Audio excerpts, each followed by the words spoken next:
চোখটায় ভীষণ প্রবলেম হচ্ছে, না মাথাটার প্রবলেম হচ্ছে বুঝতে পারছি না। কেন বললাম? এখন কটা বাজে জানো? চলো ব্যাক ক্যামেরায় দেখাই যে ঠিক কটা বাজে। এই দেখো ১টা বাজে। কিন্তু তোমরা দেখে বুঝতেই পারছো এটা দুপুর ১টা নয়, রাত্রির ১টা। তো এই দেখো কোনো কাজ নেই, একদম ঘুম পাচ্ছে না, বিছানায় শুয়ে থাকতেও ইচ্ছা করছে না। তো ভাবলাম চলো কিছু তো একটা কাজ করা যাক। কিন্তু আওয়াজ হলে তো ছেলে উঠে যাবে, আর উঠলেই আমাকে বকা দেবে। তো আমি আস্তে আস্তে ভাবলাম দুপুরে যে জামা কাপড়গুলো তুলেছিলাম সেগুলো না ভাঁজ করা হয়নি, তো সেগুলো ভাঁজ করে নিই। তো এটাই আর কি ভাবছিলাম যে কী আর করব, সেরকম তো রাতে কোনো কাজ নেই। আর আওয়াজ হলেই পাপান চিৎকার শুরু করে দেবে যে তুমি এত রাতে কী করছো। তাই আস্তে ধীরে এই জামা কাপড়গুলো ভাঁজ করে নিলাম। তারপরে ভাবলাম যে চলো জলগুলো রয়েছে, মানে যে কটা বোতল খালি আছে সেই কটা বোতল ভরে নিই। তো সেরকমই ভরছি, কিন্তু দেখো আজকে সেরকম বোতলও নেই যে আমি এখন বসে বসে জল ভরবো। ছেলে আগেই ভরে রেখে দিয়েছিল। আসলে এইগুলো ফ্রিজে রাখা হয় তো, তাই যে কটা বোতল খালি থাকে সবই মোটামুটি আমার ছেলে ভরে একদম ফ্রিজে ভরে রাখে। তো চলো এদিকে বোতলগুলো ভরে ভাবলাম এই ঘরটা ঝাড় দিই, ওই ঘরে আর যাওয়া যাবে না, লাইট জ্বালালেই চিৎকার করবে। তারপরে আর কি, তারপরে গিয়ে শুতে শুতে অনেক রাত্রির প্রায় ৩টে ৩:৩০ বেজে গেছিলো, ঘুম মোটে আসছিল না। তারপরে যে কখন ভোরের দিকে চোখটা লেগেছে কি বলবো। ঘুম থেকে উঠে দেখি 8:30 বেজে গেছে, 8:30 না 8:45 মতন বেজে গেছে। তো কি করব, এদিকে ভাত বসিয়েছিলাম। আর সকালে উঠে না আমি রুটি নিয়ে এসেছি, কারণ স্কুলের টিফিন করে দিতে হবে। তো ভাতটা নামিয়ে আলু সিদ্ধ ভাত ওকে দিয়ে দিলাম। ও হচ্ছে গিয়ে স্নান টান করে ও খাচ্ছে এখন। আর ও খেতে খেতে বললাম যে আমি তোকে টিফিনটা করে দেবো। তো চলো কি করছি চলো দেখাই। আজকে করে দেবো হচ্ছে ডিম টোস্ট। তো আমি কি করি, প্রথমে না মানে রুটিগুলো সেঁকে নিই। তাহলে কি হয়, কাঁচা রুটি থাকলে না একদম ডিমটা না টেনে নেয়। আর একটু সেঁকে নিলে কি উপরটায় হয়, তো মচমচে হয়ে যায় আর ধরে নিতে পারে না, উপরটাই শুধু ডিমটা লাগে। এতে অনেকগুলোর মানে রুটি টোস্ট হয়ে যায়। এই তো এরমভাবেই করি। আর একটাই ডিম নিয়েছি, বেশি তো রুটি লাগবে না। আর আমারটা দেখি কি করা যায়। তো চলো এদিকে রুটিগুলো আমার সেঁকা হয়ে গেছে বেশ হালকা করে, একটু পোড়া পোড়া হলে আমার ভালো লাগে, কিন্তু পাপান একদমই খেতে চায় না। একদম মানে হালকা হালকা হলে তারপরে খাবে। তো যাই হোক এইগুলো ভালো করে সেঁকে নিয়ে এবার কড়ার মধ্যে এরকম করে দেখো রুটিটাকে টোস্ট মানে ভিজিয়ে নিচ্ছি পুরো। আমি অল্প অল্প করে দিই না, এতে মনে হয় যেন আমার বেশি লাগে, এটাতে আমার মনে হয় যেন কমের মধ্যে অনেকগুলো হয়ে যায়। তো আমরা তো ভাববই না কোনটাতে মানে একটু বেশি বাঁচানো যায়, এরকমই একটা ব্যাপার। আর আমার পাপান কি বলো তো, বেশি জিনিসটা ঠিক পছন্দ করে না, যেটাই যতটুকু দরকার ততটুকু। তো যাই হোক এইদিকে ওরটা ভেজে নিয়েছি, আর এইটা হচ্ছে আমার জন্য, কিছুই ছিল না বাটিতে। আর কি বাটিটা ভালো করে মুছে দুটো সেঁকে নিলাম, যে এটাতে আমার হয়ে যাবে। আর এইদিকে দেখো ডিম টোস্টটা করে ওর ওপরে হালকা করে সস দিয়ে এরকম চামচ দিয়ে পুরো একদম মানে মেখে রেখে দিচ্ছি যাতে ওর খেতে সুবিধা হয়। আর যেহেতু স্কুলে ওটা তো আরও একা একা সস নিয়ে দিই, এক এক সময় দিই জানো তো, যে ছোটো সসগুলো থাকে তখন দিই। এটা যেহেতু বড় তার জন্য এটাই আমি এরকম করে সুন্দর করে একটার ওপরে একটা লাগিয়ে দিচ্ছি, তাহলে ও নিয়ে নিয়ে খেতে সুবিধা হবে, এই ভেবেই আর কি করে দিলাম। তো চলো এইটা তো আজকে খুব ভালোই খাবে। তো এরকমভাবেই টিফিন করে দিলাম, এক এক দিন এক এক রকম করে দিই আর কি, যখন যেরকম পারি। তো চলো ওর টিফিনটা তো হয়ে গেছে, এবার ওর বক্সটা গুছিয়ে দিয়ে দিই ওকে। তো এরপরে ওকে স্কুল পাঠিয়ে রান্নার দিকে আসবো। স্কুল চলে গেছে, আর এদিকে রান্নার জোগাড়ও করে নিয়েছি। আর এদিকে দেখো একটা ছোট্ট আদার টুকরো এই পাঁচমিশালি তরকারিটায় দেবো। আর এই উচ্ছে দিয়ে মাছটা করব। আর এই যে দেখতেই পাচ্ছ বাটা মাছ, মানে মাছ আনছো ঠিক আছে, কিন্তু সব সময় বাটা মাছ কি ভালো লাগে বলো? আর আমি যে মাছ কিনবো সেটারও মানে সময় দেয় না। আমার মা আসার সময় মাছ নিয়ে আসে, মানে আগের দিনকে। তো পরের দিন আমাকে এটা করতে হয়। আর সকালে নিলে তো আমি সকালেই রান্না করি। সকালে সবজি কেটে সব গুছিয়ে গাছিয়ে গেছিলাম একটু ব্যাংকে। তো মায়ের সঙ্গে একটু ব্যাংকে গেছিলাম, তো ব্যাংক থেকে আসার সময় একটু ভাবনা চিন্তা অন্য রকম করেছিলাম, সেটা বলবো আস্তে ধীরে। তো আমি কেন বালিশ টালিশগুলো এদিকে নিয়ে আসছি, খাটের তলার জিনিসগুলো নিয়ে আসছি, তো তোমরা আস্তে আস্তে বুঝতেই পারবে যে কী কারণ। তো অনেক দিন ধরে না শরীরটা ঠিক দিচ্ছে না, তার মধ্যে রাতে ঘুম আসছে না, মাথার মধ্যে উল্টো পাল্টা চিন্তা ভাবনা, বুঝতে পারছি না কেন কিসের জন্য এটা হচ্ছে। তো আমি হচ্ছে ব্যাংক থেকে আস্তে আস্তে একটা প্ল্যান করলাম। তো সেই প্ল্যান অনুযায়ী কাজও শুরু করে দিয়েছি। যেহেতু বেলা হয়ে গেছে, আস্তে আস্তে অনেকটা বেলা হয়ে গেছে, তো আমি যেহেতু এদিকে গুছিয়ে রেখে গেছিলাম, তো আমি তো এটা প্রেশার কুকারে সিটি মেরে নিয়েছি, বেশিক্ষণ লাগবে না। সবজি তো আমি সিটিই মেরে নিই। আর এই বড়িগুলো দেখছো, এই বড়িগুলো কিন্তু আমি ভেজে তারপরে সিটি মেরেছি। কারণ আমি সেই বানিয়েছিলাম বড়ি, একদম শক্ত হয়ে গেছিলো, জানি না কেন, কিসের জন্য।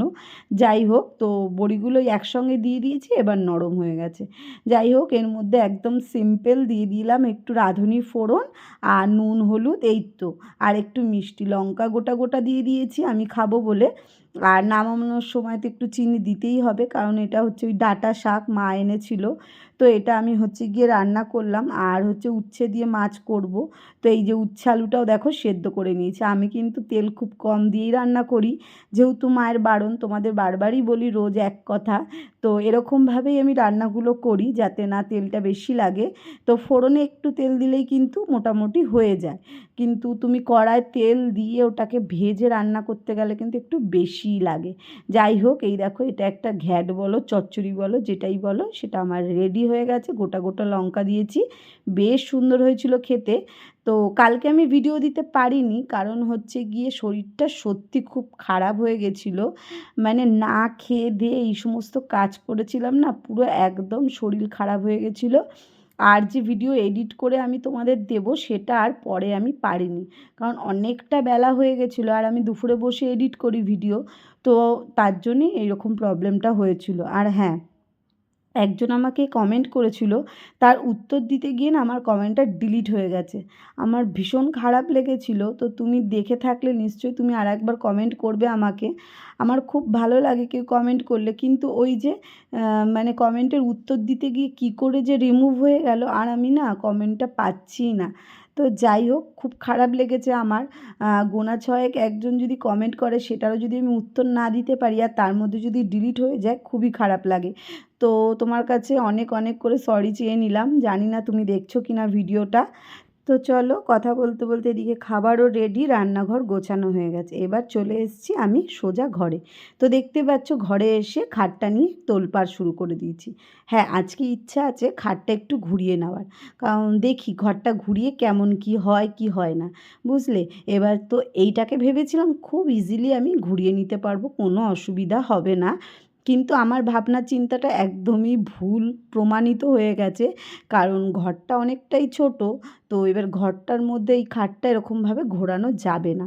এবার আমি কি করব, মাথা তো পাগল হয়ে গেছিলো। তারপরে ক্যামেরাটা এখানে তো রাখাই গেল না, আমি একদম বাইরে নিয়ে রেখে তারপরে হচ্ছে কি খাটটা একদম সোজা করেছিলাম। এই নাটগুলো খুলতে গেলে অনেক দেরি হয়ে যাবে, তো তার জন্য নাটগুলো আর খুলিনি। ওপর থেকে পুরো একদম যে তক্তাটা ছিল, মানে প্লাইটা, সেটা নামিয়ে সমস্ত জাজিম টাজিম নামিয়ে নিয়েছি। আর এইদিকে দেখতে পাচ্ছ খাটের তলাটা অনেকটা নোংরা হয়ে গেছিলো, যেহেতু মানে ঝুল টুল পড়ে যায়, ধুলো হয়ে যায়। আর এখানে আমার না শরীরটা খুব খারাপ লাগছিলো, তবু আমি ভাবছি কি না না, আমি পেরে যাব মনে হয়। তো আমি খুব মনের জোর দিয়ে করছিলাম। আসলে কি হয়েছে, সকাল থেকে না আমার সেরকম কিছু খাওয়া হয়নি। ওই যে দুটো রুটি দেখলে, ওই 2 পিস রুটিই খেয়েছিলাম, আর কিচ্ছু খাইনি। তো আমি ভাবলাম যে চলো আমি করে নিতে পারবো, শরীরটা তো আমার সত্যিই খারাপ, কিন্তু ওই যে মনের জোরে কাজ করার চেষ্টা করি। তো এইদিকে দেখো, আমি এটা তো ঘুরিয়ে নিয়েছি। এবার যখন আমি প্লাইটা দিতে এসেছি না, প্লাইটা ভীষণই মোটা আর ভারী। এতটা হাঁপিয়ে গিয়েছিলাম যে তোমাদের আমি ভাষায় প্রকাশ করতে পারছি না। তো মুখ চোখ দেখে বুঝতে পারছো পুরো ঘেমে গেছি, তার মধ্যে এখানে ফ্যানটাও দিতে পারছি না। তো আমি অনেক চেষ্টা করার পরেও আমি আর পাচ্ছি না, লাস্টে আমার অনেক কষ্ট হয়ে গেছে। তো ভাবলাম যে চলো দুটো ভাত খেয়ে নিই, যদি গায়ে শক্তি পাই।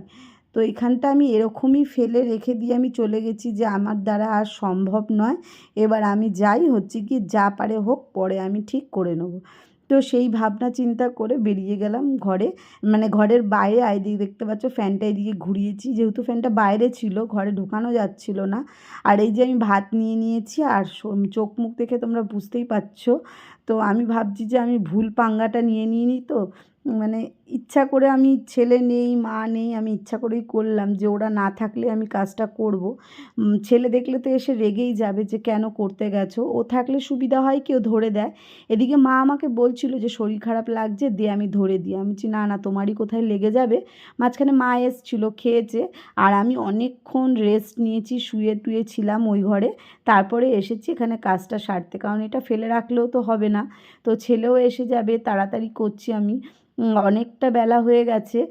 আমি প্রায় তোমার ১ ঘন্টা মতন রেস্ট নিয়েছি, খেয়ে তারপরে এসছি এই কাজটায় হাত দিতে। তো চলো এদিকে তো আমার গোছানো হয়ে গেছে, ভাবলাম যে এবারে জাজিমটা পাতি। এরপরে হচ্ছে আমার আরেকটা যুদ্ধের পালা। আসলে কি বলো তো, জাজিমটা তো ছেঁড়া, আমি চাদর দিয়ে কোনো রকমে বেঁধেছি, আর ওইটা দুজন মিলে ধরলে তাও একটা কথা, সেখানে আমি একা এই ওপরটায় তুলতে গেছি, আর তার মধ্যে খাটে গেছিলো বেঁধে, মোটে আমি তুলতে পারছিলাম না। আর সত্যি কথা বলতে যতই রেস্ট নিই আর ভাত খাই, ভাতটা যেটা নিয়েছিলাম একদমই খেতে পারিনি। তো গায়ে না একদম জোর পাচ্ছিলাম না, একেতেই রাতে করে ঘুম নেই, তার মধ্যে ১ দিন ২ দিন না প্রায় ১ মাস হয়ে গেছে এই জিনিসটা।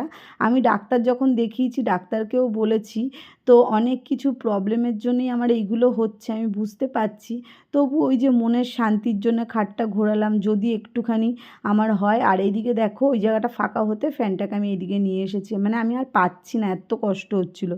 যেহেতু ঘেঁটে ফেলেছি এটাকে তো গোছাতেই হবে, তাই না বলো?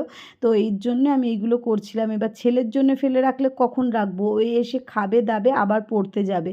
তো ওর জন্যে ভাবলাম যে না চলো, এদিকে স্নানও হয়নি কিছু না, তো আমি এগুলো করে নিই। তো চলো এদিকে জাজিমটা তো পেতে নিয়েছি, এবারে চাদরটা তোমরা ভাবতেই পারো যে দিদিভাই চেঞ্জ করলো না। আসলে কি বলো তো, আমার ২ দিন পরে চাদরটা না কাচতে হবে, আর এটা ২ দিন আগেই আর কি পেতেছি।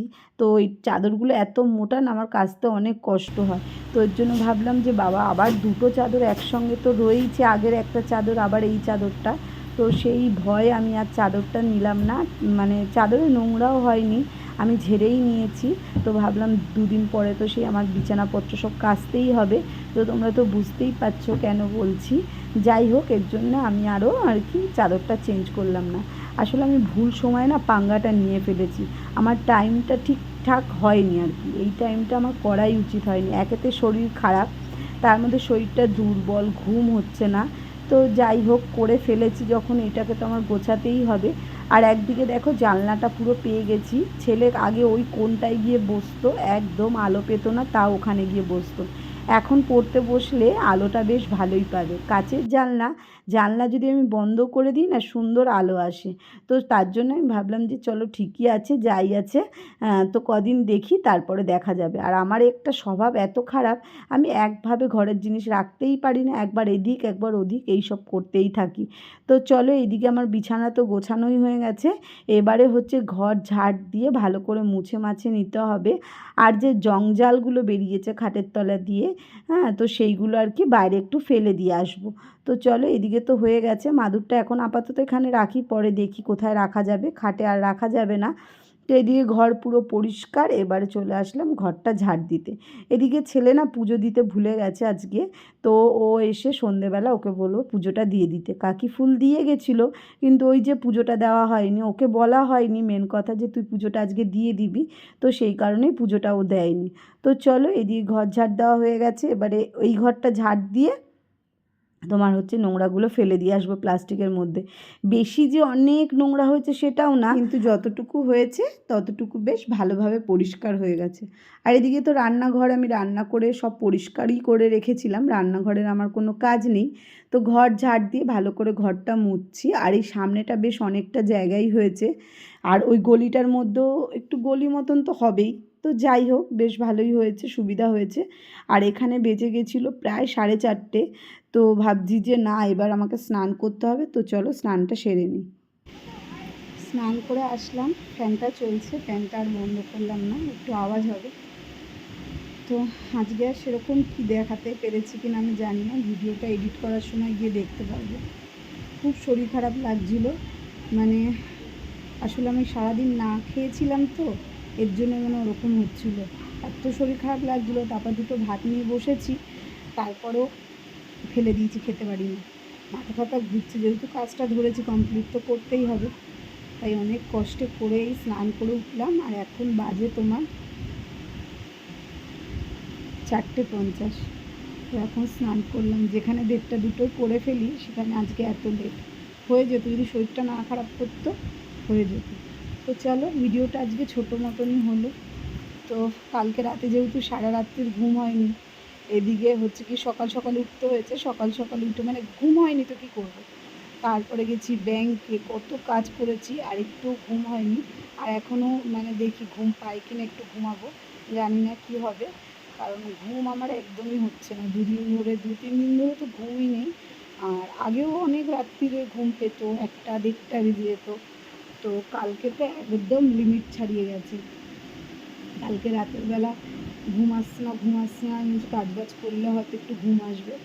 শুয়ে আছি 3টে বাজে, 3:30 বাজে, হয়তো ভোরে 4টে দিকে একটু ঘুমটা ভেঙেছে, মানে ঘুমটা লেগে গেছে, আর সকালবেলায় আবার উঠে গেছি। এই তো, চলো, ভিডিওটা কেমন লাগলো অবশ্যই জানিও, ভালো লাগলে অবশ্যই লাইক কমেন্ট শেয়ার করে দিও, আর যারা সাবস্ক্রাইব করেন তারা অবশ্যই সাবস্ক্রাইব করে দিয়ে আমার পাশে থেকো। তো চলো, আজকের মতন টাটা, সবাই ভালো থেকো।